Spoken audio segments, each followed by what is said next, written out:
Кейде жаныңды түсінер адамды таппай, жер бетінде жападан жалғыз қалғандай күй кешесің. Неге біреудің бағы жанып, енді біреуге жылап жүру ғана жазылған деп қынжыласың. Бірақ тағдырға өзіңнің бақытты болуға лайықты жан екеніңді қалай дәлелдейсің? Қалай өмірдегі қиындықтарды жеңіп, қуанышқа бөленуге болады? Ол мүмкін нәрсе емес пе? Өйткені кез келген адамның бақытты болуға хақысы бар. Тек оған апарар жол әркімде әртүрлі.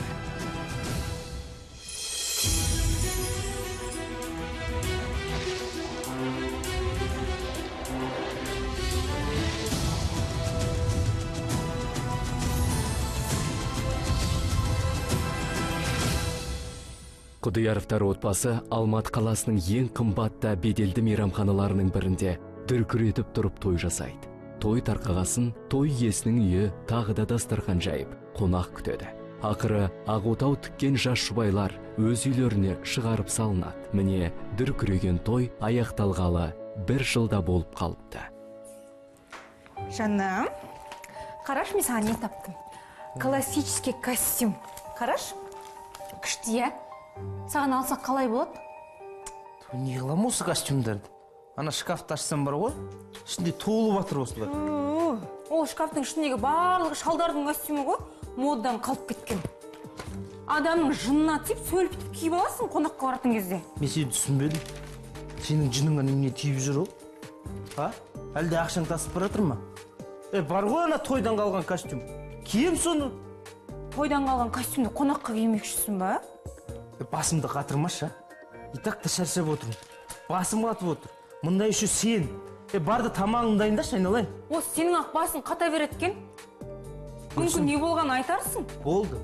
Ештеңе жақпайды әйтеуір. Бас деме, тамағыңды дайындашы. Не деген адамсың? Bir демалайын десең осы міне.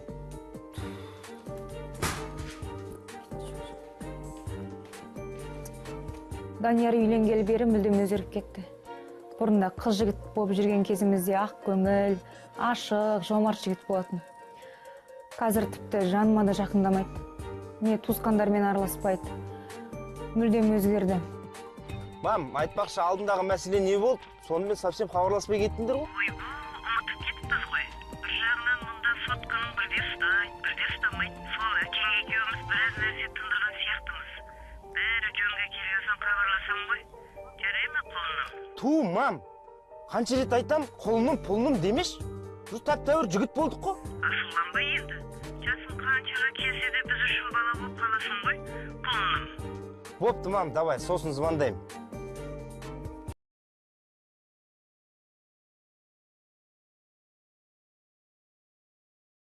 Стой, единиц. Туф, блин, единицам бәрі кетті. Даниярдың шешесімен сөйлескеннен кейін көңілі орнына түсіп, үйге жайдарлы күйде оралады. Біраздан бері Даниярдың көңілді жүргенін көрмеген Гүлсім басында таңғалады, бірақ мән бермеуге тырысады. Көңіл күйің керемет қой. Не дегеннен жақсы ес? Тамақ істеп жатырмын. Жүр, Қолыңды жу. қазір киімді ауыстырайын. Гүлсім, тамағым пісті ма? Сал тез, қарын ашты. Қазір 1 минутта дайын болады. Сен не ет асып атсың ба? Ет демекші үйде ет бітіп қалыпты, палау пісірдім. Сал палауыңнан көрейік. Отыр. Тамақ. Мұлға. Біздің қатын залат той қатын. Қатын демеші. Жаным, күнім, гуличка демейсің ма жоқ дегенде? Бопты енді. Жаным мен, мына палауың керемет бопты. Жоқ дегенде өйтіп айтып қоймайсың ма, адамды риза қылып? Данияр, саған бір нәрсе айтсам бола ма? Сен бір нәрсе емес, екі нәрсе айтсашы. Онда 3 нәрсе айтам. Айт жау. Үйде отырғаныма 1 жыл болыпты. Сонымен не демекшін? Ішім пысты, жұмысқа шықсам. Сен қайдағы жұмысты айтып тұрсың? Үйге кім қарайды? Сенің әкеңе де айтып қойдың ғой мен? Сіздің қыздарыңыз жұмыс істемейді деп. Ертең сені бір жерде көріп қойса, позор болады ғой? Позор болатын несі бар жұмыс дегенде? Жалықтым мен үйде отырып. Сен түсінбеймін. Немесіне жалығасың? Үйде отыр. Тамағыңды істе, кіріңді жу, үйіңді жина, телесериалыңды көр. Немесіне жалығасың? Үй онсыз да жиналады. Кірді салсаң, машина қазір-ақ жуып шығады. Ал тамақты енді көшеден ақ ішуге болады. Қазір не көп, кафе көп қой. Сенің есің дұрыс болсын. Қайдағы кафе-мафені айтып тұрсың сен? Мен сенімен не? Құрдан құр үйленді дейсің бе? Сол жүреді сен кафе-мафелерді аралап. Жүреді болды, қош. Қайдағы жоқ нәрсені айта береді екенсіңдер осы сендерді.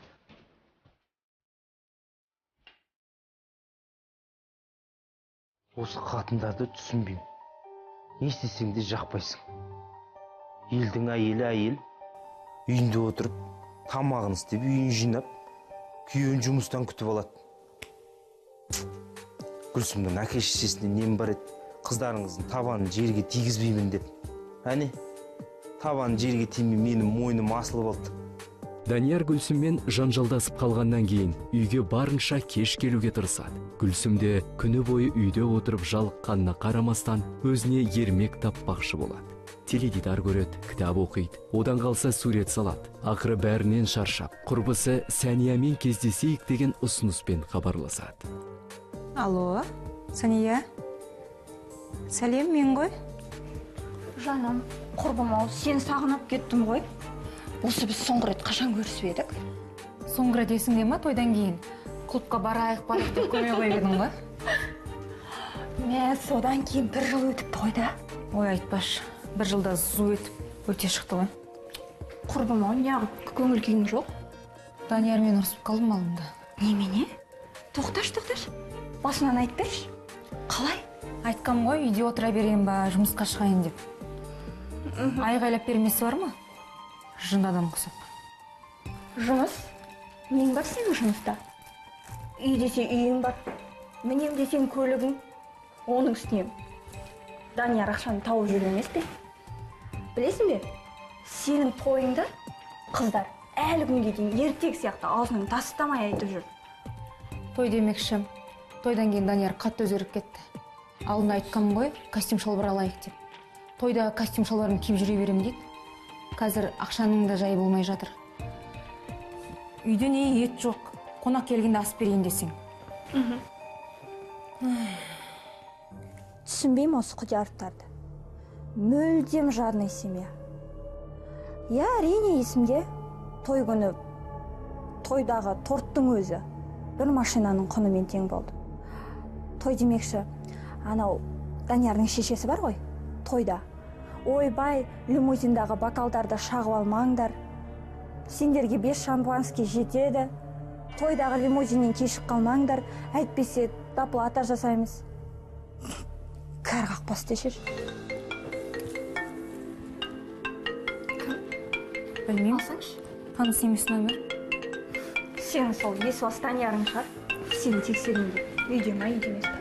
Одан басқа кім болсын? Қазір алып көрейін. Алло?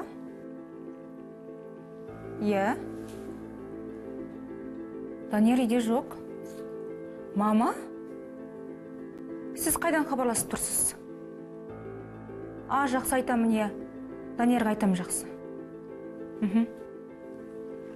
Ол кім болды? Енемін ғой.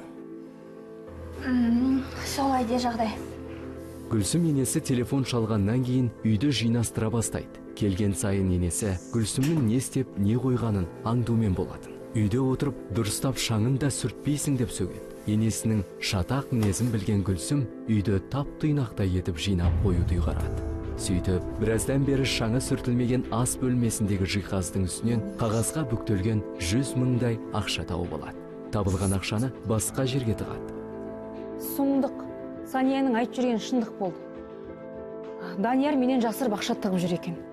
5 мың болса бір жөнде, бақандай 100 мың теңге. Ал үйде болса азық-түлік жоқ. Құрсыншы, енең беткен соң сөйлесу керек. Әйтпесе ол кісі маған қас жау. Мені бір өзінің өшіндей көреді.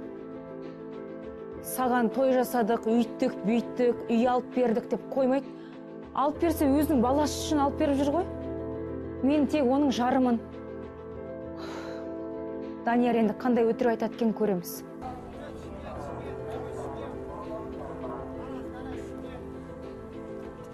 Келесі күні Данияр ауылдан келе жатқан шешесін күтіп алуға шығады.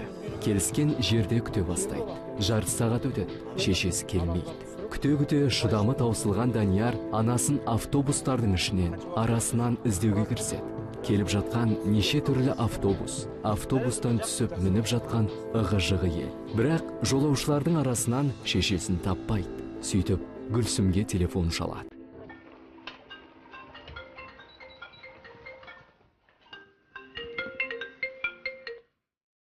Алло?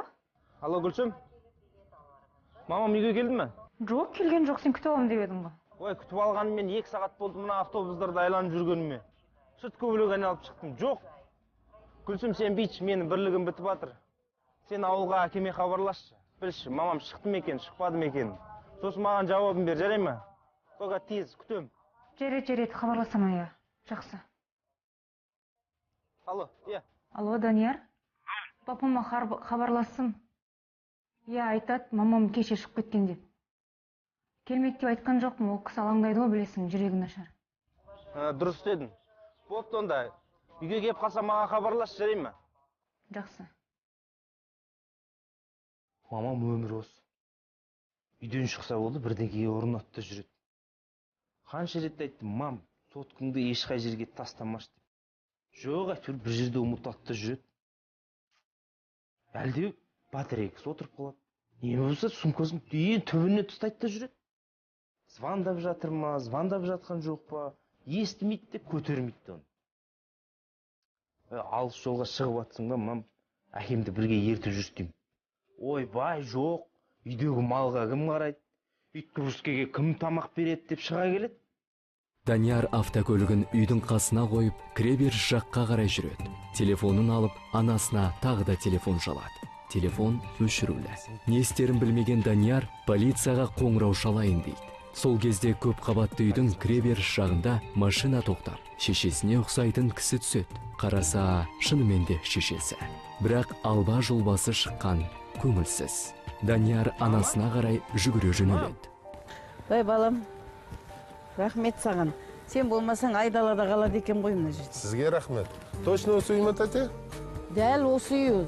Ары қарата өзім табам ғой. Жақсы. Аха, сау бол. Ауылға барсаң, үйге кіріп сәлем айта саласың ғой. Мам? Мам? Ой, мен Данияр жанында кеп қалдым.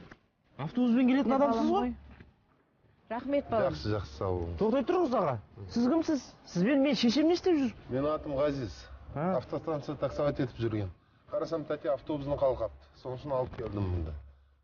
Сіз кетіп барасыз, жол ақысын төледің өзі? Жоқ, төлеген жоқ. 5000 берсем жетеді ме? Жетпегенде, конечно, полный бак бензин құйып аламын мен. Міне онда 5000 аға. Сізге рахмет. Жақсы, сау болыңыздар. Жүр мамам. Жүректің бәрін тоқтаттың ғой. Қайда жүрсіз?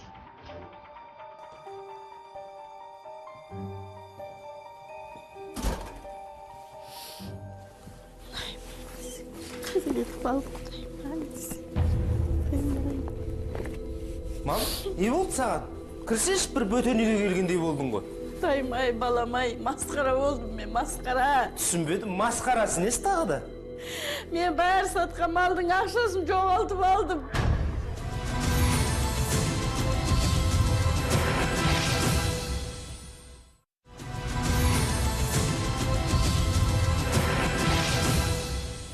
Данияр мен Гүлсім дүркіретіп тұрып той жасайды.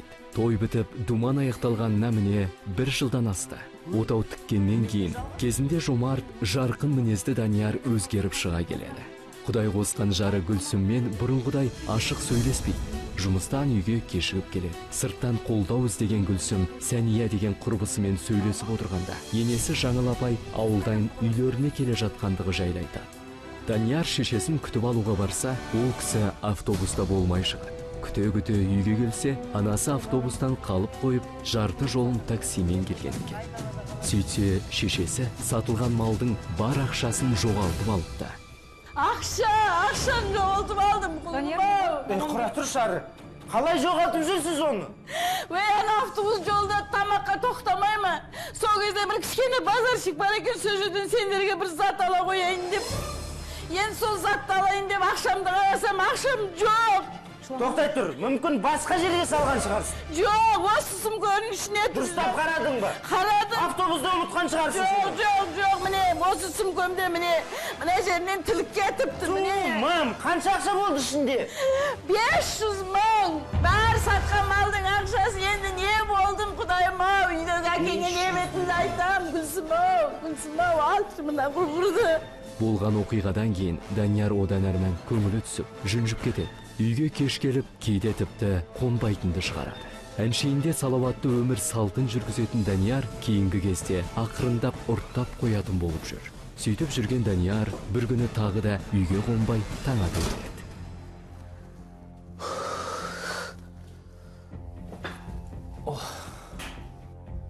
Данияр?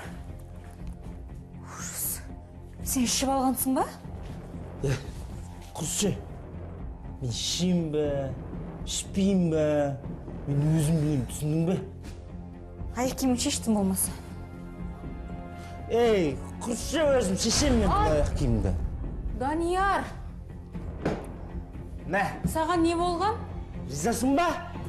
Шештім мен аяқ киімді. Келесі күні Данияр ауырып, жұмысқа бармай қалады. Көңілін аулаған Гүлсім жұбайының асты үстіне түсіп жүр. Шайын дайындап, тамағын әзірлеп күтуде. Күйеуінің үйде болғанын Гүлсім пайдаланып, Даниярмен сөйлеспекші болады. Ыстық шай алып келдім, ішіп ал. Ыстық шай. Мына шайын керемет болды. Айтпақшы, мамам көрінбейді ғой. Мамам қаладағы бір туысқандарына еткен болатын. Осы мамам да бір мазасыз адам. Бір орында отыра алмайды. Енді ауылда ары бері жүріп үйреніп қалған ғой. Қайтсың енді. Данияр, сенен бірдемен сұрайым, тек өтінем, ұрыспашы. Тыңдап тұрмын сен. Соңғы кез сен қатты өзгеріп кеттің. Маған дауыс көтеретінді шығардың. Мен бұл үйде өзімді бір бөтен адам секілді сезінем. Мүмкін сенің менімен ажырасқың келетін шығар. Ажырасу? Сен не деп тұрсың көз? Енді мен басқа не ойлауым керек? Шешеңнің жоғалтқан ақшасы не үшін қажет екенін айтқан жоқсың. Мен түсінбедім сен. Саған не? Ақша жетпей жүр ме? Иә, үйде ет жоқ. Ал сенің әке-шешең ет сатып жүр. Мен сені түсінбедім. Менің әке-шешем не істеп жүргенін, не сатып жүргенін не қыласың? Сенің сиырыңды сатып жүр ме не? Жарет, оларда шаруам жоқ. Өз жұмысың не болды, соны айтшы маған. Таң атқаннан кеш батқанға дейін тегін жұмыс істеп. Мен жұмысымда нең бар? Өзің көріп тұрсың ғой? Жұмыс жоқ екен. Қашан ақша алып келесің? Қайдағы ақшаны айтып тұрсың? Далаға қараш. Бәр жерде кризис. Ал мына ақша не? Мына ақша. Мына 100 мың теңге, қайдан шыққан 100 мың теңге? 100 мың теңге? Кімнің 100 мың теңгесі, айтшы маған соны? Сен бұны қайда тығырсың? Сенің тыққан жеріңнен тауып алдым. Мен бұны іздеп жүрмін ғой? Иә, іздеп жүрсің. Любовницаңа жинаған ақшаң ба? Қайдағы любовницаны айтып тұрсың сен, Қайдағы любовница? Енді мен басқа не ойлауым керек? Сен соны айтшы маған. Бұл қандай 100 мың теңге, маған соны айт. Не қыласың? Қалай не қыласың? Бұл ақшаны... Неге ақша алып келмейсің? Үйде ақша, ет жоқ. Ал сен 100 мың теңге менен жасырасың. Мен бұл ақшаны бизнеске ойлағам. Бизнес? Бизнес ашам деп. Сен де бір қайдағы жоқ нәрсе... Қайдағы бизнес? Бір кет шаруа. Ит неме, жоғал! Истеричка. Оңбаған, көзіме көрінбе! Көзім шектен шығып бара жатыр. Адам ауырып, орнын тұра алмай жатса, оның үстінде сенің любовницаң бар деп қайдағы жоқты айтып қоймайды. Бұлай болады деп ойламадым мен. Бірақ үйде отырған адам не ойламайды? Ана сериалдарын көріп ап, қайдағы жоқ нәрсені басында айландырып, соны құрастырып алған ғой. Менікі де дұрыс болмады. Бірақ өзі ғой бәріне кінәлі. Иә, маған қазір ақша керек. Өз жұмыстарым бар. Мен не сонда Гүлсімге әр қадамдарымды айта беретін подкаблучникпін ба не? Даниярмен болған жанжалдан кейін Гүлсім әке шешесіне кетпек болып заттарын жинай бастайды. Бір рет қол көтерген адам тағы да ұрмасына кім кепіл деген ойда болады ол. Бүйтіп қорлық көргенше ажырасқан дұрыс шешім деп қабылдайды.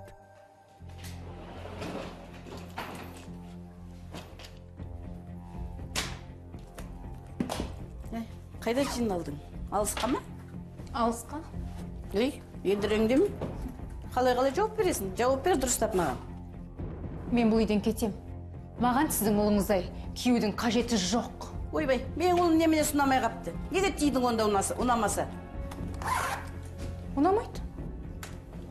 Ойбай-ау, көргенсіз неме? Бізді қарызға батырып ең немене? Төркініңе қашып бара жатсың, а? Қайдағы қарыз? Сіздің ақша жауатқаныңызға мен кінәлімін бе? Сіз не айтып тұрсыз? Өй, осы үйде сенің мына Ақсарайда үйде тұрып жатқаның, ана талтайып жатқаның жұмыс істемей. Соның бәрі немене? Оңайшылықпен келген ақша ғой деп тұрсың ба? Даниярдың өзі мен үйге отырғызып қойған. Мен оған айттым, жұмыс істеймін деп. Өзі емес пе, үйді қара деген. Сен мен Даниярынан көрме. Сенің әке-шешең емес пе осы? Ойбай, біздің көзіміздің қарашығындай өсіріп жеткізген жалғыз қызымыз. Ойбай, өйтпеңдер, бүйтпеңдер, жұмыс істетпеңдер деген. Енді сен немене менің ұлымнан көріп тұрсың? Осы үйді алған кезде немене? Сенің әке-шешең бір тиын ақша қосып па еді? Әке-шешеме өздеріңіз емес пе? Жағдайымыз бар, үйіміз бар деген. Енді неге мен әке-шешемді кінәлап тұрсыз? Жағдайымыз болған? Бұл кредитті алғанша жағдайымыз болған біздің. Сенің тойыңды жасау оңай дейсің ме мынандай заманда? Енді сол кредитті төлеу керек емес пе? Кредит? Осы сендердің тойларыңды жасаймыз деп алдық қой осы кредитті. Енді төлемесең бұл ақшаны қайтару керек қой. Пениясы болса өсіп жатыр. Сонда сіздер той жасау үшін кредит алғансыздар ма? Құрдан құр айғайла бермей айтса болады ғой. Кезінде кредит алып той жасайтындарға күлетінмін. Ал міне енді өз басыма келіп отыр. Менің әкешем көмектесем деген кезде Даниярдың өзі қарсы болған. Мен күшік күйеу емеспін, сен әкешең ақшасын қалай алам деген. Ал енді көрсін енді өзі. Келесі күні Жаңыл апай ауылға аттанады. Мән жайды түсінген Гүлсім Даниярмен ашық сөйлесуді ұйғарады. Бірақ Данияр жұмыстан кеш келіп, тамағында ішпей жатып қалып, таң атпастан тұрып кетіп жүргенін көріп, әзірше мазаламай-ақ қояйын дейді. Ауыр ойға батып, үй шаруасымен айналысып жүргенде құрбысы Сәния телефон шалады. Алло, Сәния? Сәлем. Қалайсың? Жақсы, сенімен кездесіп сөйлесейін деп едім, қолың тиеді ме? Иә. Қашан? Бүгін. Үйге келмейсің ба? Жоқ, басқа жерде кездесейік. Жарайды. Жақсы жарайды. Пока.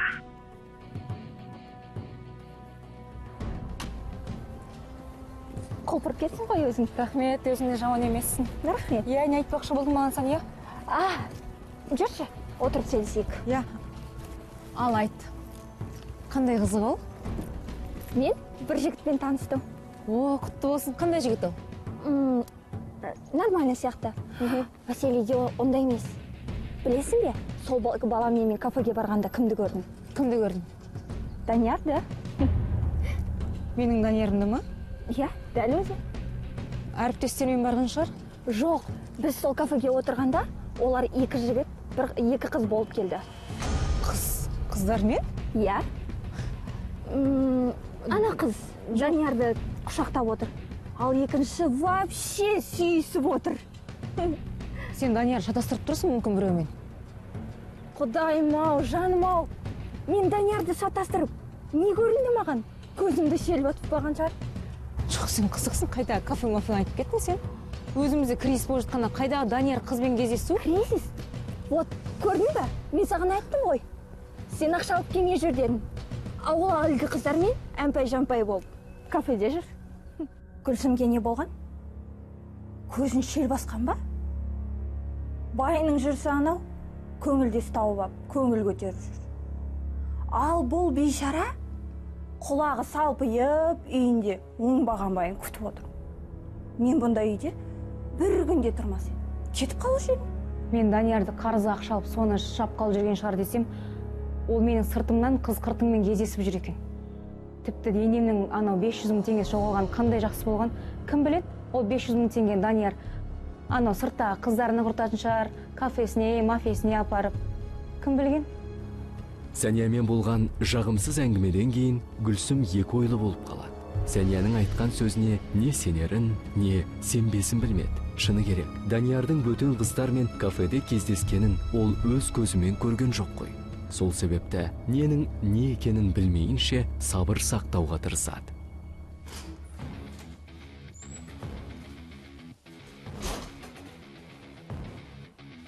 Қайда жиналдың? Не болды? соны сенен сұрағым келіп тұр. Қайда жүрсің осы уақытқа дейін? Қайда жүргенсіңіз? Өзің білесің ғой жұмыста екен. Қайдағы жұмыс? Сен көңілдесімен қыдырып жүрсің ғой? Қайдағы көңілдесті айтып тұрсың сен? Сені кафеде бір қыздармен көріпті ғой. Кім көріпті соншама? Данияр, егер ажырасқың келсе, мұндай масқаралықпен ажыраспасаң болмай ма? Жоқ, сен маған айтшы, кім көрді ал мені? Сания көрді, Сания. Ей, ол Санияң жігіт көрсе болды, бас айналып кететін адам. Сен де тауыпсың соған, сенетін ақымақ. Мен кетем. Менен ұстап қалатына шешең жоқ. Гүлсім үйден кетеді деп ойламадым. Бәрін басынан бастап айту керек пе деп ойладым. Жоқ, айтуға болмайды. Сол ата-енемнің көзіне қалай қарайым? Гүлсімнің көзіне қалай қарайым? Бір жағынан ойлайым, әке-шешесіне кеткенде дұрыс шығар деп. Біраз барып тынықсын. Әйтпесе үйде отырып жалықтау деймін. Қайдағы жоқ нәрсені ойына келтіріп. Жоқ, айтуға болмайды. Болған оқиғадан кейін Гүлсім үйіне кетіп қалады. Бірақ әке шешесіне мән жайды ашып айтпайды. Жай, біраз күнге қонақтауға келдім деп қояды. Ауыр ойдан арылу үшін өзін өзі жұбатпақшы болып дүкен аралап кетеді. Дүкен аралап жүріп, өзін нендей оқиға күтіп тұрғанын ол әлі білмеген еді. Кешінде неге звондадыңыз? Жай, сізбен бір ақылдасып сөйлесейін деп едім, алдыңғы жол жайлы. Не жайлы сөйлесейін деп едіңіз? Жай ма? Біз кешкісін кездесіп, бір кафеге отырып сөйлесек қалай болады? Жұмыстан кейін ба? Әрине жұмыстан кейін. Жарайды, кездесейік. Вот онда мен кешкісін хабарласып тұрмын, жақсы. Рахмет. Аха. Басына Санияның айтқаны сенбей жүрген. Данияр сөйтсе менің көзімен шөп салып жүрген бақырайтып қойып. Ал шешесі болса оны жақтап қоймайды. Ол кредит қайтарып жүр, қарыз қайтарып жүр деп миымды жеп. Қарыз қайтарған түрі осы ма?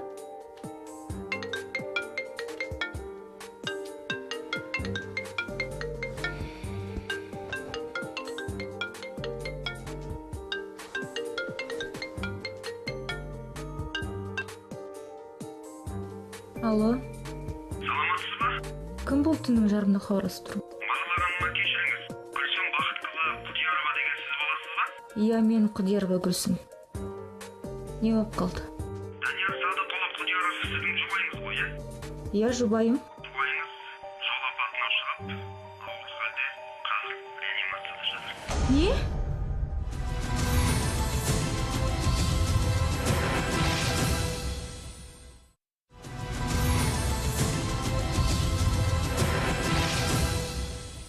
Құдияровтар отбасы дүркіретіп той жасау үшін несиеге ақша алады. Жас отаудың иесі Данияр несиені қайтару үшін әке шешесіне малдарын сатқызады. Алайда сатылған малдың ақшасы ұрланып кетеді. Одан қалса Даниярдың жары Гүлсім құрбысынан жұбайының бөтен әйелмен кездесіп жүргенін естейді. Құрбысының сөзіне онша сене қоймаған Гүлсім Даниярмен ашық сөйлеспекші болады. Жұбайы ешкіммен кездесіп жүрген жоқпын деп мойындамайды. Күйеуінің сөзіне сенбеген Гүлсім ашу үстінде төркініне кетіп қалады. Ажыраспақшы болған Гүлсімді түннің ортасында телефон шырылы оятады. Сөйтсе, күйеуі Данияр жол апатына ұшырап, реанимацияға түскен екен. Гүлсім ертеңгі күні дереу Данияр жатқан ауруханаға барады. Күйеуі аман екеніне көзі жеткен Гүлсім ауылға енесіне телефон шалады. Мұны естіген енесі келесі күні қалаға келеді. Жазып кетеді, әлде жақсы боласыз. Рахмет. Ай, құлынымай, қарғамай, осы кішкентай кезінен зерек әр нәрсеге. Кішкентай кезінен бастап осы бәтіңкесінің бауына дейін өзім байлайым деп тырысып жатушы еді. Енді міне тойды керемет қып елден кем қып жасамайым деп кредит алдық. Неге сол кредитті басында айтпағансыздар маған? Бірдемесін шешетін едік қой? Соны Данияр ғой айтпа деген. Біз кезінде қыз жігіт болып жүрген кезде ақылдасатынбыз, тойды қалай жасаймыз деп. Кішігірім той жасап, қалған ақшаны өзімізге жұмсағанда деп. Көнбейтін сол кезден. Соны мен де айтып отырмын ғой сол сөзді. Әкесін де тыңдамады, мен де тыңдамады, кредит алмаш дегенде. Енді мама, қайтеміз енді. Боларыс болды. Енді қалған не істеу керек екенін ойлану керек. Біраз күн реанимацияда жатқан Даниярды палатаға ауыстырады. Жол апатына ұшыраған кезде екі қабырғасы сынып, өкпесіне зақым тиген екен. Полиция қызметкерінің сөзіне қарағанда, жол апатына кінәлі болған көлік айдау жағынан тәжірибесі жоқ жас бала болып шықты. Жас бала аман есен. Данияр, қалайсың? Не болған саған? Бәрі жақсы ма өзі? Білмейдім. Не болған? Қолыңа не болған? Ушиб деді врач, ушиб. Дәрігер айтады, қабырғаң сынған дейді. Ауырып тұрған жоқ па? Жоқ, оның бәрін қош. Машина не болды, соны айтшы. Машина іске жарамсыз дейді полициядағылар. Йо-майо.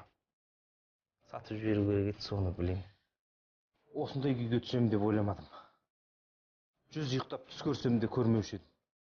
Ана машина қайдан ғана шықты? Оны байқамадым да. Тақ деген дауыстан кейін түкте есімде жоқ. Есімді жисам больницадамын. Шошып кеттім. Не аяқ, не қолымды сезбедім. Демалайын десем, кеудемде бірдеңке тұрған сияқты.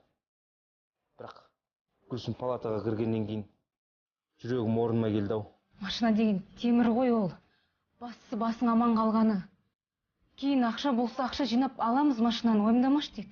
Гүлсім, ақша демекші. Тойға кредит алған басынан айту керек еді саған.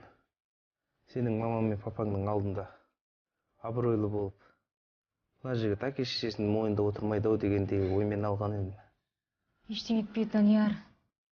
Бастысы больницадан шықшы, кейін қалғаны үйде сөйлесеміз.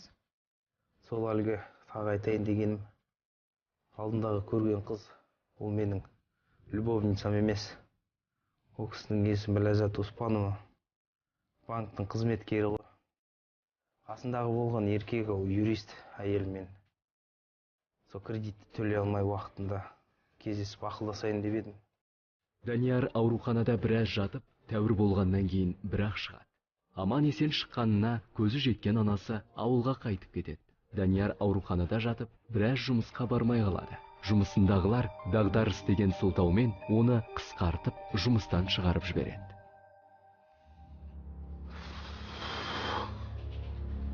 Ақша жоқ, жұмыс жоқ.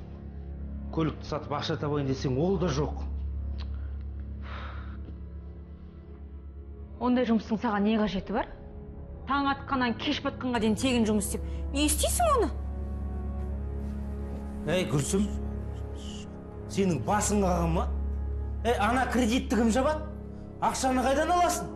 Немен ойланып жүрсің сен өзі? Үйтіп жабармыз. Кредит.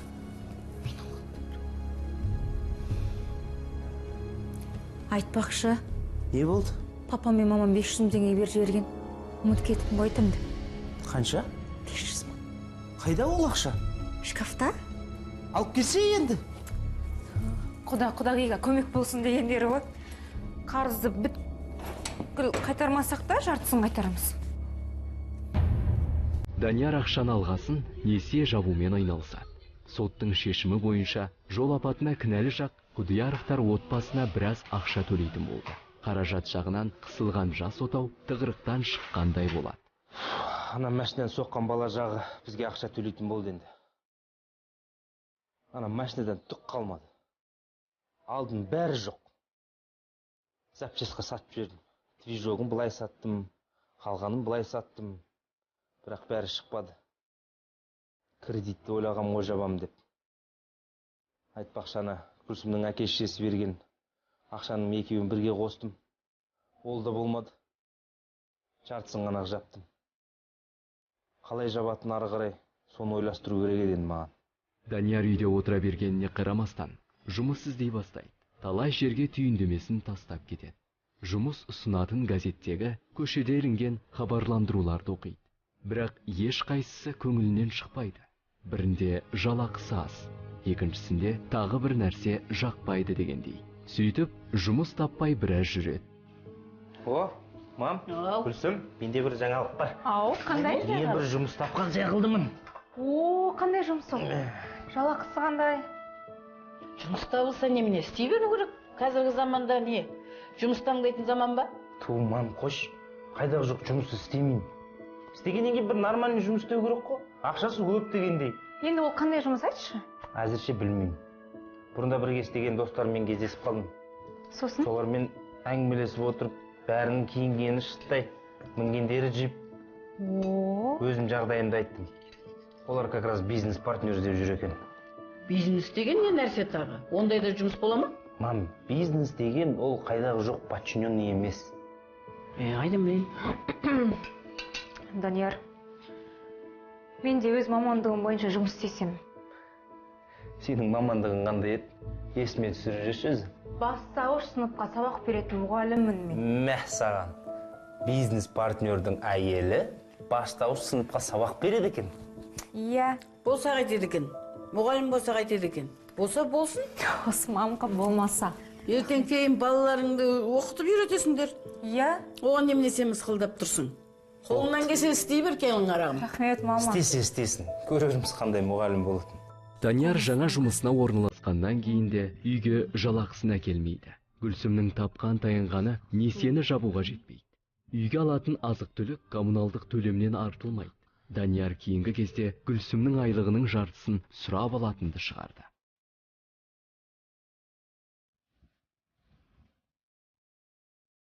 Келдің бе? Кешіктің ғой сен бүгін. Сәлем. Ой, айтпа. Ана мектепте директор ұстап қалды. Кім комиссия келеді дей ма, біреу келіп. Соған дайындалдық. Сен маған мынаны айтшы. Айлық алдың ба өзі? Алдында алған жоқпын ба? Есінен шығып кетті. Гүлсім, сен маған ақша берші. Сенің айлығың не болды? Төлейтін болды ма өзі? Ой, менің айлығымды төлейді оны. Оны уайымдамай қой. Біраз шыдасаң болды ғой. Қашан төлейді? Бастық айтты, күте тұрш деді. Опытың жоқ, жинап ал, үйрен, қара. Сосын ақшаға көмілесің. Күрекпен тазалайсың сол ақшаны. Сол күрекпен тазалайтын ақшаны берсін де, көмілейік те бізде бір. Данияр келесі күні ақшаны алып, жұмысына кетеді. Гүлсім еш нәрсеге алаңдамай мектебіне барады. Мектебіндегі тексеріс аяқталғасын Гүлсім үйге ерте оралып жүреді. Алайда алда нендей оқиға күтіп тұрғанын ол білмеген еді.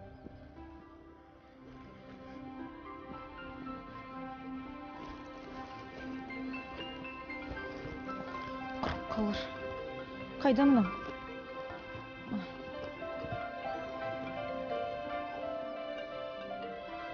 Алло?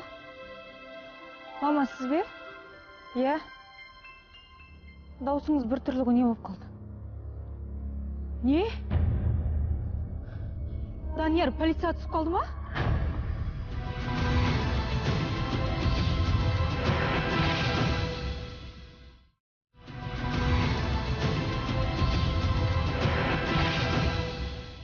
Данияр Құдияров тойын жасау үшін несиеге ақшала.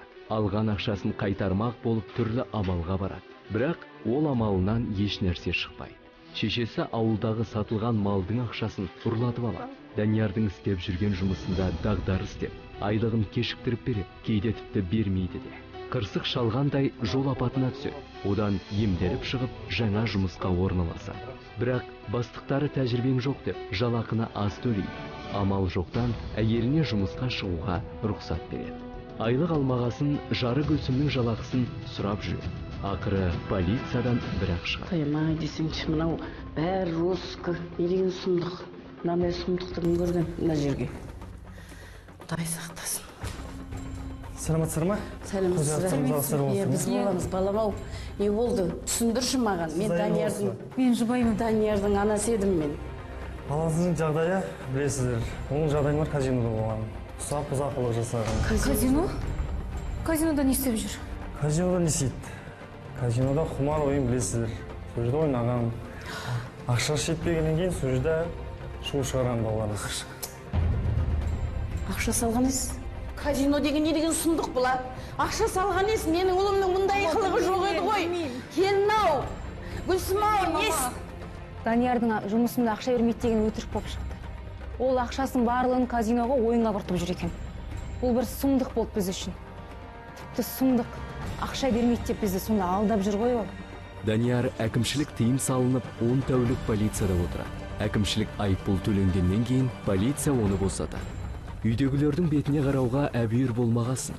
Әбден кеш батқанға дейін сыртта жүріп, бәрі жатып қалған кезде үйге барады.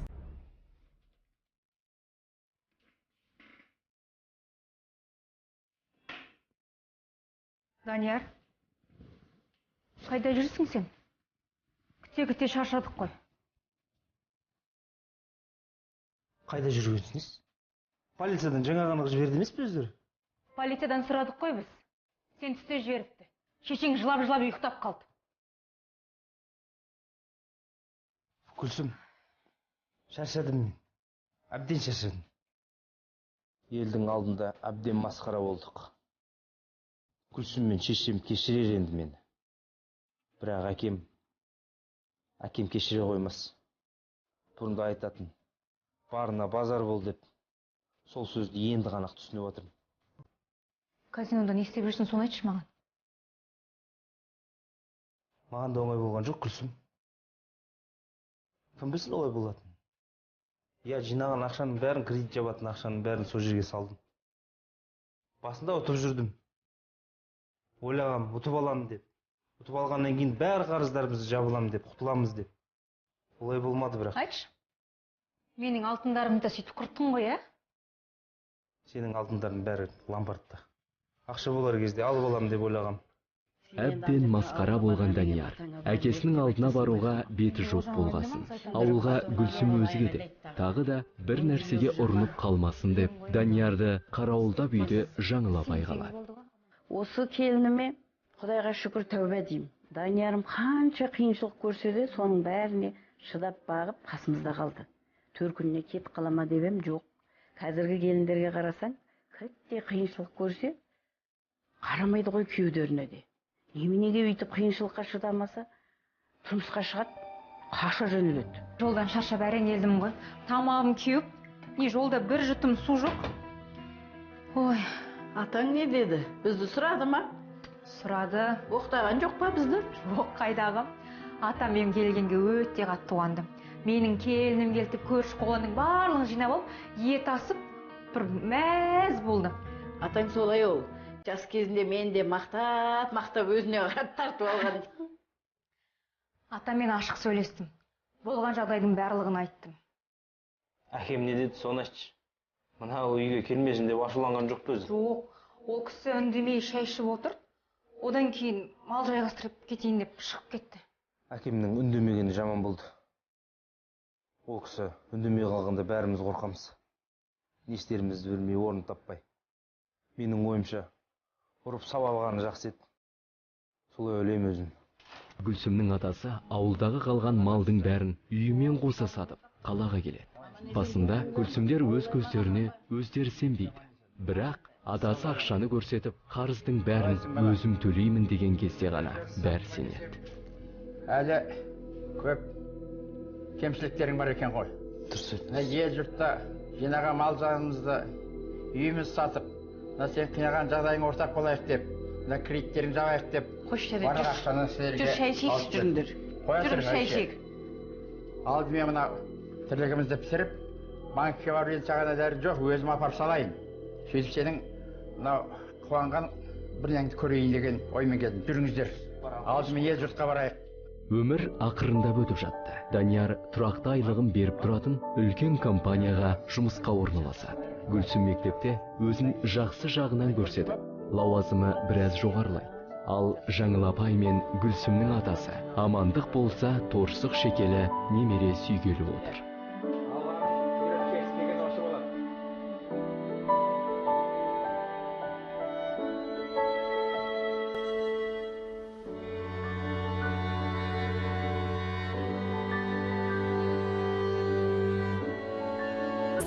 Сенің тойыңды жасау оңай дейсің ме мынандай заманда? Енді сол кредитті төлеу керек емес пе? Кредит? Осы сендердің тойларың жасаймыз деп алдық қой осы кредитті. Енді төлемесен бұл ақшаны қайтару керек қой. Пениясы болса өсіп жатыр.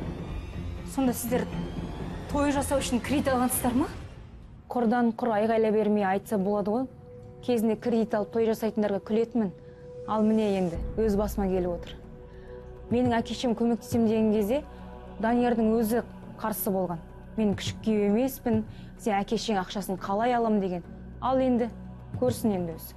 Келесі күні Жаңыл апай ауылға аттанады. Мән жайды түсінген Гүлсім Даниярмен ашық сөйлесуді ұйғарады. Бірақ Данияр жұмыстан кеш келіп, тамағында ішпей жатып қалып, таң атпастан тұрып кетіп жүргенін көріп, әзірше мазаламай-ақ қояйын дейді. Ауыр ойға батып, үй шаруасымен айналысып жүргенде, құрбысы Сәния телефон шалады. Алло, Сәния?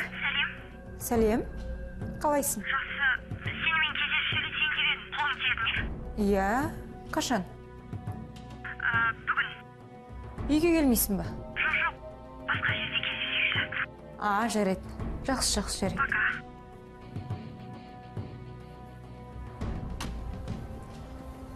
Құлпырып кетсің ғой өзің. Рахмет, өзің де жаман емессің. Рахмет. Иә, не айтпақшы болдың маған, Сәния?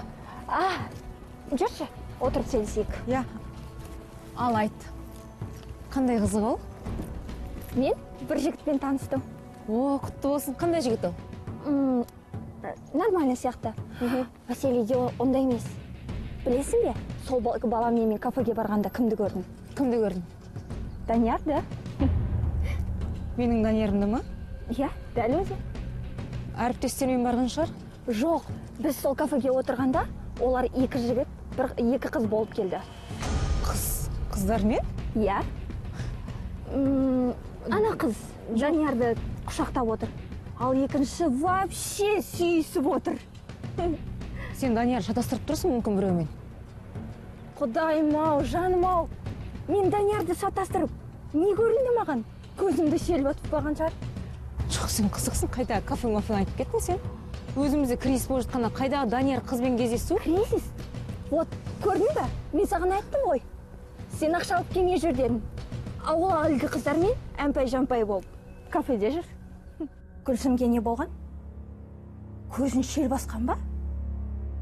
Байының жүрсі анау, көңілдес тауып ап, көңіл көтеріп жүр. Ал бұл бейшара құлағы салпиып, үйінде оңбаған байын күтіп отыр. Мен бұнда үйде бір күнде тұрмас едім. Кетіп қалушы едім. Мен Даниярды қарызға ақша алып, соны шапқалы жүрген шығар десем, ол менің сыртымнан қыз қыртыңмен кездесіп жүр екен. Тіпті енемнің анау 500 мың теңге жоғалған қандай жақсы болған, кім біледі? Ол 500 мың теңге Данияр анау сырттағы қыздарына құртатын шығар, кафесіне, мафесіне апарып. Кім білген? Сәниямен болған жағымсыз әңгімеден кейін Гүлсім екі ойлы болып қалады. Сәнияның айтқан сөзіне не сенерін, не сенбесін білмеді. Шыны керек, Даниярдың бөтен қыздармен кафеде кездескенін ол өз көзімен көрген жоқ қой. Сол себепті ненің не екенін білмейінше сабыр сақтауға тырысады.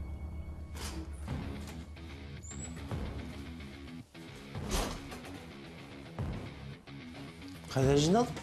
Не болды? Соны сенен сұрағым келіп тұр. Қайда жүрсің осы уақытқа дейін? Қайда жүргенсіңіз? Өзің білесің ғой жұмыста екен. Қайдағы жұмыс?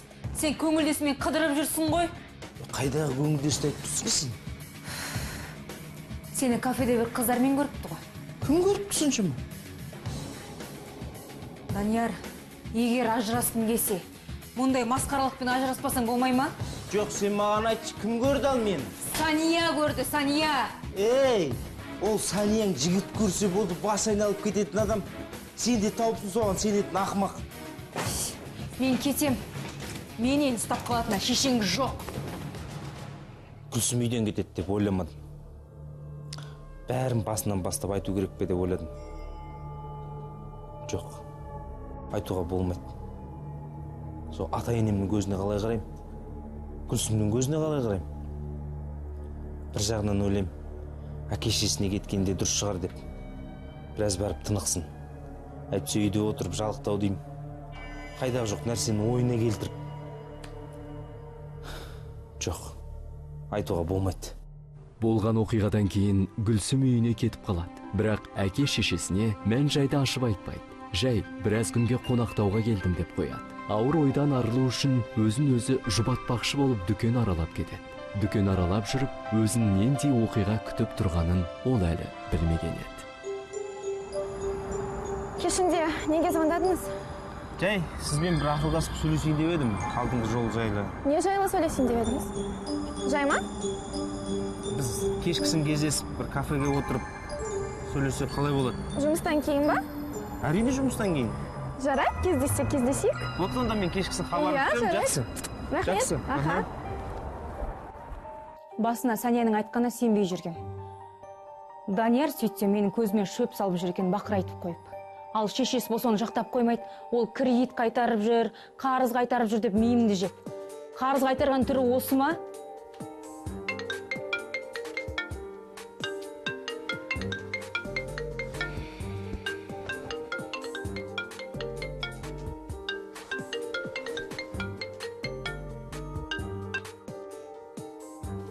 Алло. Саламатсыз ба? Кім бұл түннің жарымда хабарласып тұр? Бағалағаныма кешіріңіз. Гүлсім Бақытқызы Құдиярова деген сіз боласыз ба? Иә, мен Құдиярова Гүлсім.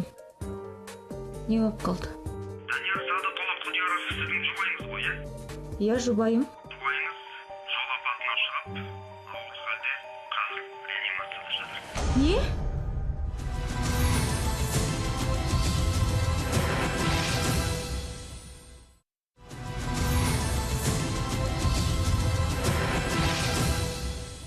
Құдияровтар отбасы дүркіретіп той жасау үшін несиеге ақша алады. Жас отаудың иесі Данияр несиені қайтару үшін әке шешесіне малдарын сатқызады. Алайда сатылған малдың ақшасы ұрланып кетеді. Айғайлап бермесі бар ма?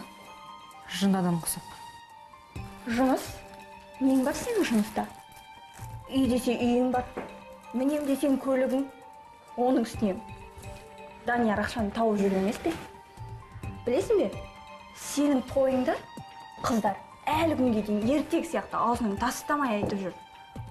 Той демекші. Тойдан кейін Данияр қатты өзгеріп кетті. Алдында айтқанмын ғой, костюм шалбар алайық деп. Тойда костюм шалбарын киіп жүре берем дейді. Қазір ақшаның да жайы болмай жатыр. Үйде не ет жоқ. Қонақ келгенде ас берейін десең. Түсінбеймін осы Құдияровтарды. Мүлдем жадный семья.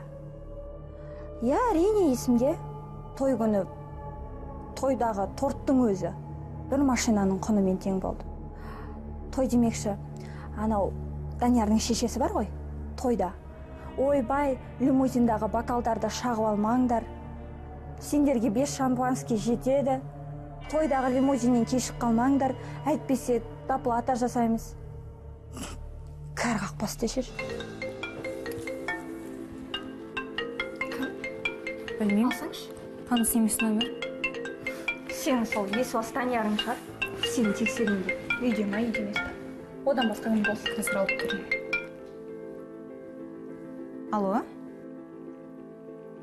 Иә? Данияр үйде жоқ. Мама? Сіз қайдан хабарласып тұрсыз? Жақсы айтамын, иә. Даниярға айтамын, жақсы. Ол кім? Кім болды? Енемін ғой. Солай де жағдай. Гүлсім енесі телефон шалғаннан кейін үйді жинастыра бастайды. Келген сайын енесі Гүлсімнің не істеп, не қойғанын аңдумен болатын. Үйде отырып, дұрыстап шаңын да сүртпейсің деп сөгеді. Енесінің шатақ мінезін білген Гүлсім үйді тап-тұйнақтай етіп жинап қоюды ұйғарады. Сөйтіп, біраздан бері шаңы сүртілмеген ас бөлмесіндегі жиһаздың үстінен қағазға бүктелген 100 мыңдай ақша тауып алады. Табылған ақшаны басқа жерге тығады. Сұмдық. Санияның айтып жүрген шындық болды.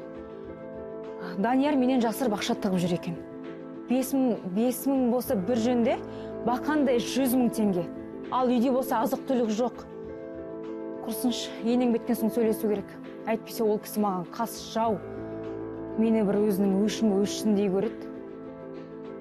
Саған той жасадық, үйттік, бүйттік, үй алып бердік деп қоймайды. Алып берсе өзінің баласы үшін алып беріп жүр ғой. Мен тек оның жарымын. Данияр енді қандай өтірік айтады екен көреміз.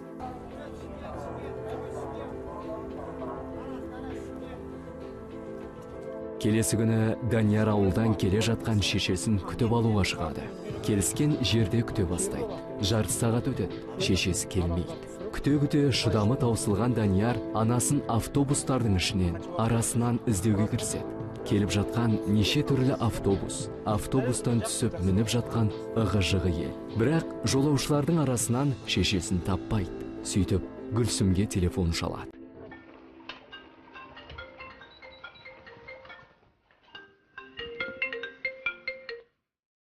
Алло? Алло, Гүлсім? Мамам үйге келді ме? Жоқ, келген жоқ, сен күтіп аламын деп едің ғой. Ой, күтіп алғанымен 2 сағат болды мына автобустарда айланып жүргеніме. Шыт көбілек айналып шықтым. Жоқ. Гүлсім, сен бич, менің бірлігім бітіп жатыр. Сен ауылға әкеме хабарласшы. Білші, мамам шықты ма екен, шықпады ма екен. Сосын маған жауабын бер, жарай ма? Тоға тез, күтем. Жарайды, хабарласам ая. Жақсы. Алло, иә. Алло, Данияр. Папама хабарластым. Иә, айтады, мамам кеше шығып кеткен деп. Келмейді деп айтқан жоқпын, ол кісі алаңдайды ғой, білесің, жүрегі нашар. Дұрыс дедің. Бопты онда. Үйге кеп қалса маған хабарлас, жарай ма? Жақсы. Мамам өмір осы. Үйден шықса болды, бірдеңеге орнатты жүреді. Қанша рет айттым, мам, соткыңды ешқай жерге тастамаш деп. Жоқ, әйтеуір бір жерде ұмытатты жүреді. Әлде батарейкасы отырып қалады. Не болса сумкасын ең түбіне тастайды да жүреді. Звондап жатыр ма, звондап жатқан жоқ па, естімейді де көтермейді оны. Алыс жолға шығып атсың ба, мам, әкемді бірге ертіп жүрстеймін. Ой, бай, жоқ, үйдегі малға кім қарайды, үйткі кім тамақ береді деп шыға келеді. Данияр автокөлігін үйдің қасына қойып, кіреберіс жаққа қарай жүреді. Телефонын алып, анасына тағы да телефон шалады. Телефон өшірулі. Не істерін білмеген Данияр полицияға қоңырау шалайын дейді. Сол кезде көп қабатты үйдің кіреберіс жағында машина тоқтап, шешесіне ұқсайтын кісі түседі. Қараса, шынымен де шешесі. Бірақ алба жұлбасы шыққан, көңілсіз. Данияр анасына қарай жүгіре жөнеледі. Ой, балам, рахмет саған. Сен болмасаң айдалада қалады екен ғой мына жерде. Сізге рахмет. Точно осы үй ма, тәте? Дәл осы үй. Ары қарата өзім табам ғой. Жақсы. Аха, сау бол. Ауылға барсаң, үйге кіріп сәлем айта саласың ғой. Мам? Мам? Ой, мен Данияр жанында кеп қалдым. Автобуспен келетін адамсыз ғой? Рахмет, балам. Жақсы, сау болыңыз. Тоқтай тұрыңыз аға. Сіз кімсіз? Сізбен мен шешем не істеп жүр? Менің атым Ғазиз. Автостанция таксовать етіп жүрген. Қарасам, тәте автобусын қалқапты. Сонысын алып келдім мұнда. Сіз кетіп барасыз, жол ақысын төледің өзі? Жоқ, төлеген жоқ. 5000 берсем жетеді ме? Жетпегенде, конечно, полный бак бензин құйып аламын мен. Міне онда 5000 аға. Сізге рахмет. Жақсы, сау болыңыздар. Жүр мам, үйге. Жүректің бәрін тоқтаттың ғой? Қайда жүрсіз?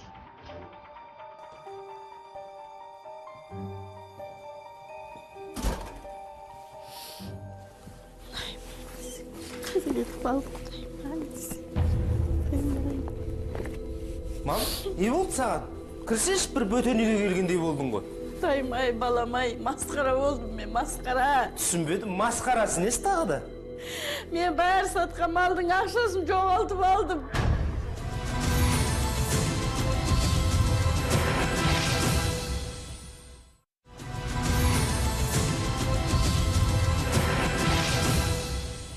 Данияр мен Гүлсім дүркіретіп тұрып той жасайды. Той бітіп, думан аяқталғанына міне 1 жылдан асты. Отау тіккеннен кейін, кезінде жомарт, жарқын мінезді Данияр өзгеріп шыға келеді. Құдай қосқан жары Гүлсіммен бұрынғыдай ашық сөйлеспейді.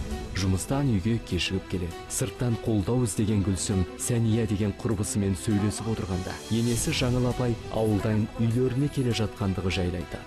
Данияр шешесін күтіп алуға барса, ол кісі автобуста болмай шығады. Күте-күте үйге келсе, анасы автобустан қалып қойып, жарты жолын таксимен келген екен. Сөйтсе, шешесі сатылған малдың бар ақшасын жоғалтып алыпты.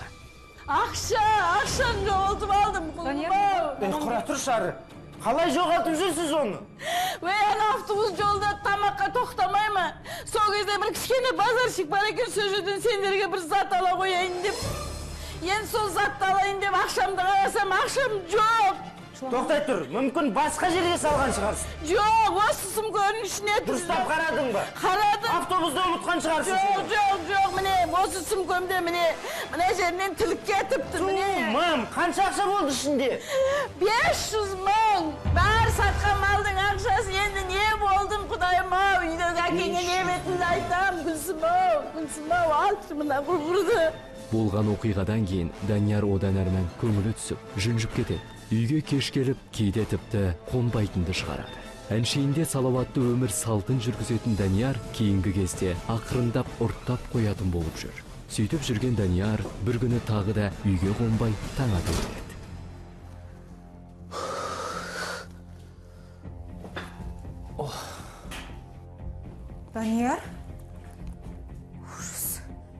ішіп алғансың ба? Құрсы, мен ішейін бе, ішпейін бе, мен өзім білем, түсіндің бе? Аяқ киімін шештің болмаса. Ей, құрсы өзім шешем мен бұл аяқ киімді. Данияр! Мә? Саған не болған? Ризасың ба? Шештім мен аяқ киімді. Келесі күні Данияр ауырып, жұмысқа бармай қалады. Көңілін аулаған Гүлсім жұбайының асты үстіне түсіп жүр. Шайын дайындап, тамағын әзірлеп күтуде. Күйеуінің үйде болғанын Гүлсім пайдаланып, Даниярмен сөйлеспекші болады. Ыстық шай алып келдім, ішіп ал. Ыстық шай. О, мына шайын керемет болды. Айтпақшы, мамам көрінбейді ғой. Мамам қаладағы бір туысқандарына еткен болатын. Осы мамам да бір мазасыз адам. Бір орында отыра алмайды. Енді ауылда ары бері жүріп үйреніп қалған ғой. Кісінен. Данияр, сенен бірдемен сұрайым, тек өтінем, ұрыспашы. Тыңдап тұрмын сен. Соңғы кез сен қатты өзгеріп кеттің. Маған дауыс көтеретінді шығардың. Мен бұл үйде өзімді бір бөте адам секілді сезінем. Мүмкін сенің менімен ажырасқың келетін шығар. Ажырасу? Сен не деп тұрсың көз? Енді мен басқа не ойлауым керек? Шешеңнің жоғалтқан ақшасы не үшін қажет екенін де айтқан жоқсың. Мен түсінбедім сен. Саған не? Ақша жетпей жүр ме? Иә, үйде ет жоқ. Ал сенің әкешең ет сатып жүр. Мен сені түсінбедім. Менің әке-шешем не істеп жүргенін, не сатып жүргенін не қыласың? Сенің сиырыңды сатып жүр ме не? Жарет, оларда шаруам жоқ. Өз жұмысың не болды, соны айтшы маған. Таң атқаннан кеш батқанға дейін тегін жұмыс істеп. Мен жұмысымда нең бар? Өзің көріп тұрсың ғой? Жұмыс жоқ екен. Қашан ақша алып келесің? Қайдағы ақшаны айтып тұрсың? Далаға қараш. Бәр жерде кризис. Ал мына ақша не? Мына ақша. Мына 100 мың теңге, қайдан шыққан 100 мың теңге? 100 мың теңге? Кімнің 100 мың теңгесі, айтшы маған соны? Сен бұны қайда тығышын? Сенің тыққан жеріңнен тауып алдым. Мен бұны іздеп жүрмін ғой? Иә, іздеп жүрсің. Любовницаңа жинаған ақшаң ба? Қайдағы любовницаны айтып тұрсың сен, а? Қайдағы любовница? Енді мен басқа не ойлауым керек? Сен соны айтшы маған. Бұл қандай 100 мың теңге, маған соны айт. Не қыласың? Қалай не қыласың? Бұл ақшаны... Неге ақша алып келмейсің? Үйде ақша, ет жоқ. Ал сен 100 мың теңге менен жасырасың. Мен бұл ақшаны бизнеске ойлағам. Бизнес? Бизнес ашам деп. Сен де бір қайдағы жоқ нәрсе... Қайдағы бизнес? Бір кет шаруа. Неме жоғал! Истеричка. Оңбаған, көзіме көрінбе! Көзім шектен шығып бара жатыр. Адам ауырып, орнын тұра алмай жатса, оның үстінде сенің любовницаң бар деп қайдағы жоқты айтып қоймайды. Бұлай болады деп ойламадым мен. Бірақ үйде отырған адам не ойламайды? Ана сериалдарын көріп ап, қайдағы жоқ нәрсені басында айландырып, соны құрастырып алған ғой. Менікі де дұрыс болмады. Бірақ өзі ғой бәріне кінәлі. Е, маған қазір ақша керек. Өз жұмыстарым бар. Менен сонда Гүлсімге әр қадамдарымды айта беретін подкаблучникпін бе не? Даниярмен болған жанжалдан кейін Гүлсім әке шешесіне кетпек болып заттарын жинай бастайды. Бір рет қол көтерген адам тағы да ұрмасына кім кепіл деген ойда болады ол. Бүйтіп қорлық көргенше ажырасқан дұрыс шешім деп қабылдайды.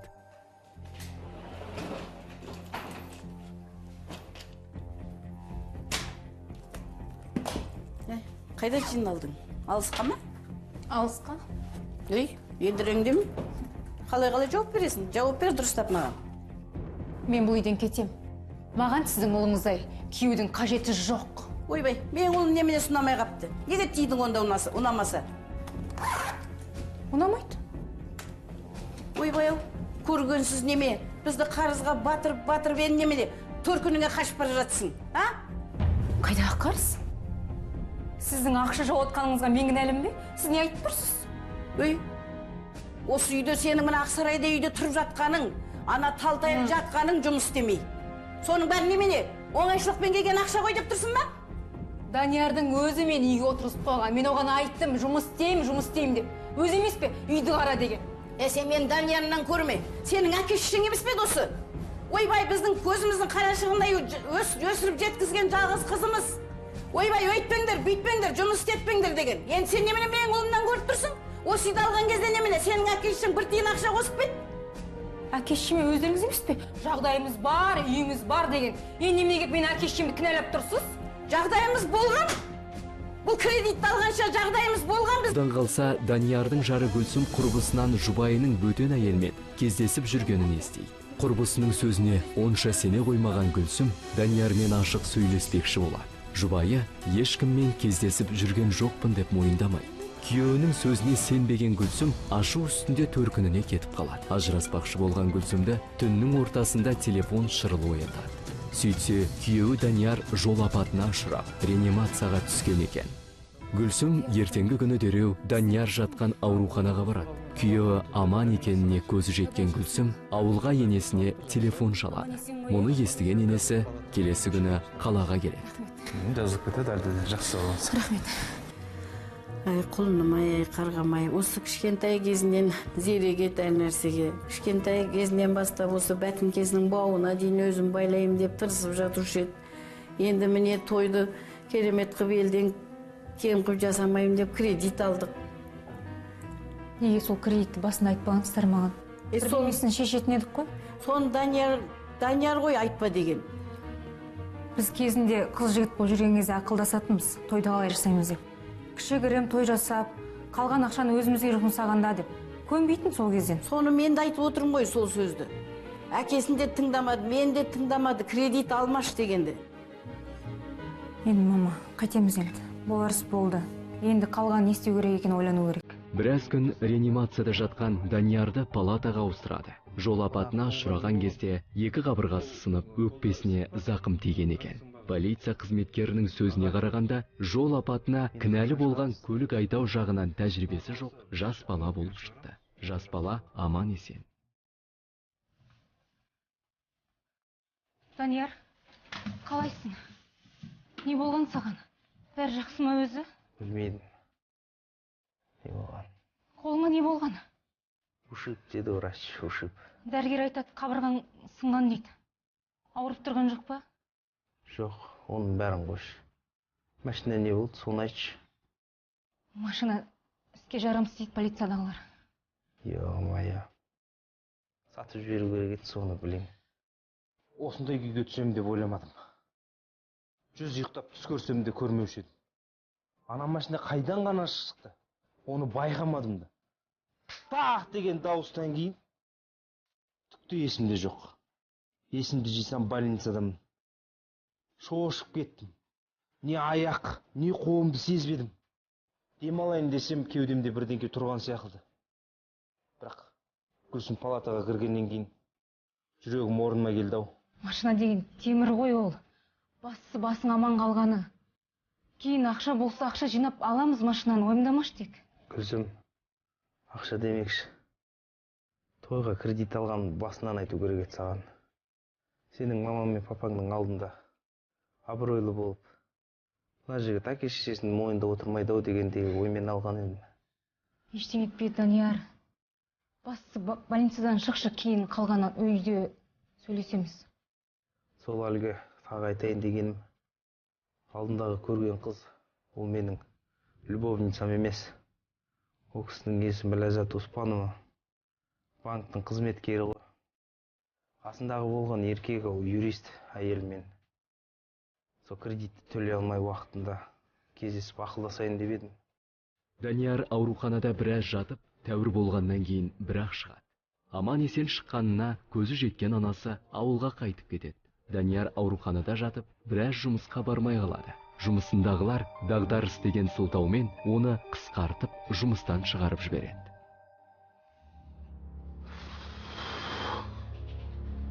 Ақша жоқ, жұмыс жоқ. Көлікті сатып ақша табайын десең, ол да жоқ. Ондай жұмыстың саған не қажеті бар? Таң атқаннан кеш батқанға дейін тегін жұмыс істеп, не істейсің оны? Әй, Гүлсім, сенің басың қаған ма? Ана кредитті кім жабады? Ақшаны қайдан аласың?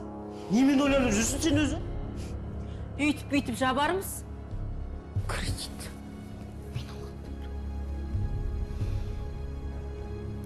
Айтпақшы, Не болды?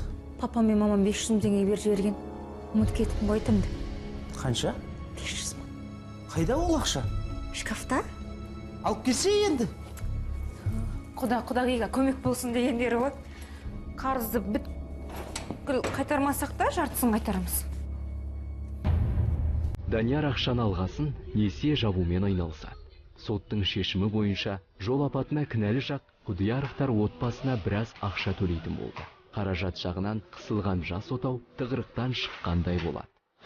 Ана машинадан соққан бала жағы бізге ақша төлейтін болды енді.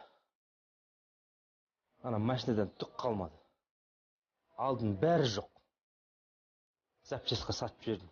Движогын былай саттым, қалғанын былай саттым. Бірақ бәрі шықпады. Кредитті ойлағам ой жабам деп. Айтпақшы ана Күлсімнің әке-шешесі берген ақшаның екеуін бірге қостым. Ол да болмады.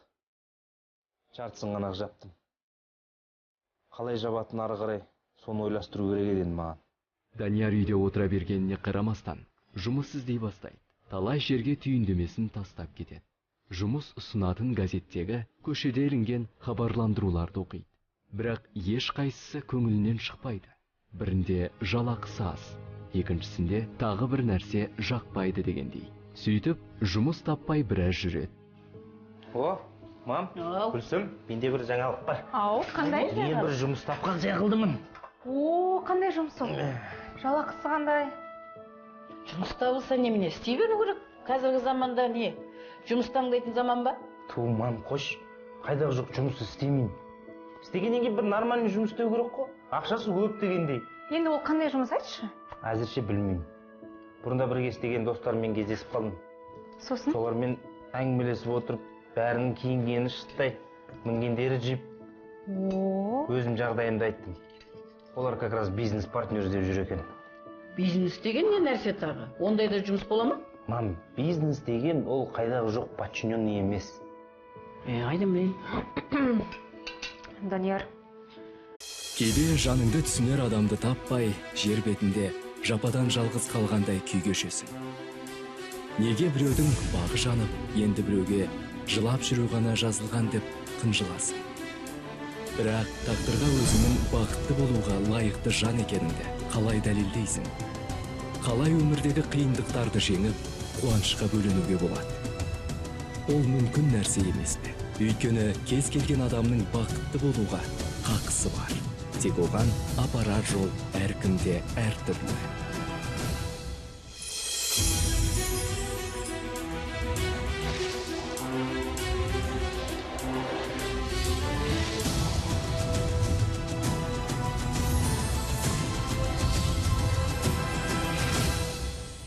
Құдияровтар отбасы Алматы қаласының ең қымбатты беделді мейрамханаларының бірінде дүркіретіп тұрып той жасайды.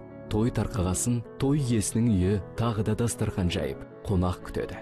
Ақыры ағотау тіккен жас жұбайлар өз үйлеріне шығарып салынады. Міне дүркіреген той аяқталғалы 1 жылда болып қалыпты. Жаным, қараш, мен саған не таптым? Классический костюм. Қараш, күшті, иә? Саған алсақ қалай болады? Не қылам осы костюмдарды? Ана шкафты ашсам бар ғой, ішінде толып жатыр осылар. Ол шкафтың ішіндегі барлығы шалдардың костюмі ғой, модадан қалып кеткен. Адамның жынына тиіп, сөлпітіп киіп аласың қонаққа баратын кезде. Мен сені түсінбедім. Сенің жыныңа немене тиіп жүр ол? Әлде ақшаң тасып бара жатыр ма? Бар ғой ана тойдан қалған костюм. Кием соны. Тойдан қалған костюмді қонаққа кимекшісің ба? Басымды қатырмашы. И так та шаршап отырмын. Басым қатып отыр. Мұндай үші сен. Барды тамағыңды дайындашы, айналайын. Осы сенің ақ басың қата береткен. Мүмкін не болған айтарсың? Болды. Ештеме жақпайды әйтеуір. Баш деймін, тамағыңды дайындашы. Не деген адамсың? Бір демалайын десең осы міне.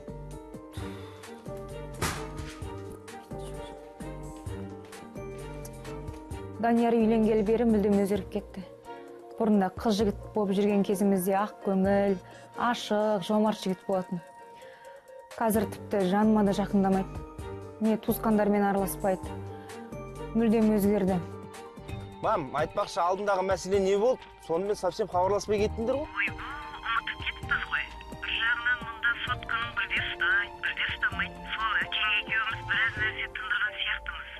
бәрі жөнге келген соң хабарласам ғой. Жарай ма құлыным? Ту, мам. Қанша рет айтам, құлыным, пұлыным демеш. Біз тәп-тәуір жігіт болдық қой. Ашуланбай енді. Жасың қаншаға келсе де біз үшін бала болып қаласың ғой, құлыным. Бопты, мам, давай, сосын звондайым.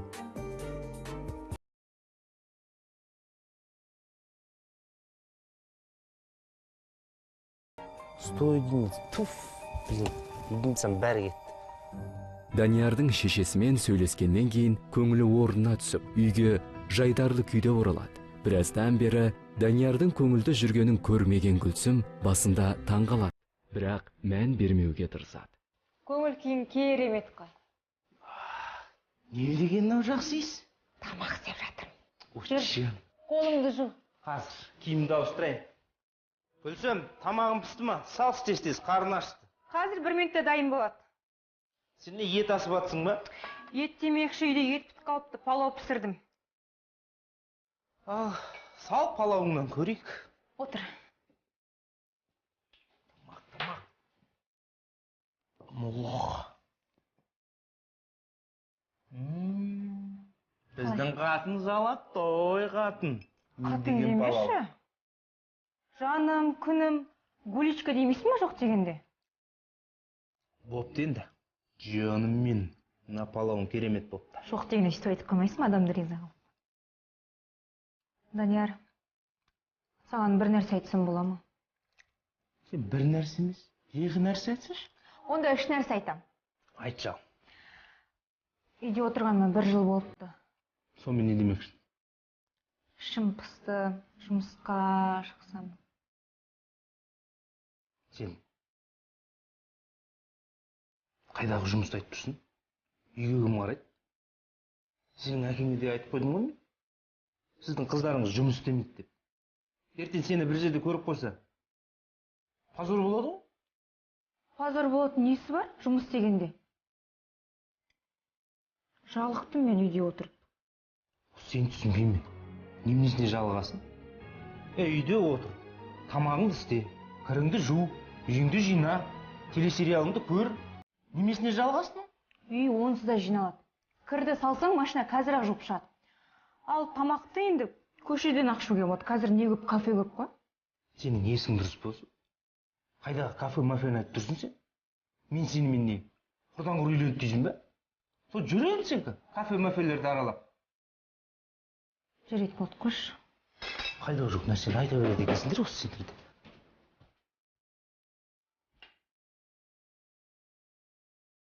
Осы қатындарды түсінбеймін. Не істесең де жақпайсың. Елдің әйелі әйел, үйінде отырып, тамағын істеп, үйін жинап, күйеуін жұмыстан күтіп алады. Гүлсімнің әке-шешесіне нем бар еді, қыздарыңыздың табанын жерге тигізбеймін деп. Әне, табанын жерге тимей менің мойным асылып алды. Данияр Гүлсіммен жанжалдасып қалғаннан кейін үйге барынша кеш келуге тырысады. Гүлсім де күні бойы үйде отырып жалыққанына қарамастан өзіне ермек таппақшы болады. Теледидар көреді, кітап оқиды, одан қалса сурет салады. Ақыры бәрінен шаршап, құрбысы Сәниямен кездесейік деген ұсыныспен хабарласады. Алло, Сәния. Сәлем, мен ғой. Жаным, құрбым-ау, сен сағынып кеттім ғой. Осы біз соңғы рет қашан көрісіп едік? Соңғы рет есіңде ма, тойдан кейін? Клубқа барайық деп көме қойып едің ғой. Мен содан кейін 1 жыл өтіпті ғой да. Ой, айтпашы, 1 жылда зу өтіп өте шықты ғой. Құрбым-ау, неғып көңіл күйің жоқ? Даниярмен ұрысып қалдым алдында. Немене? Тоқташ. Басынан айт берші. Қалай? Айтқам ғой, үйде отыра берейін ба, жұмысқа шығайын деп.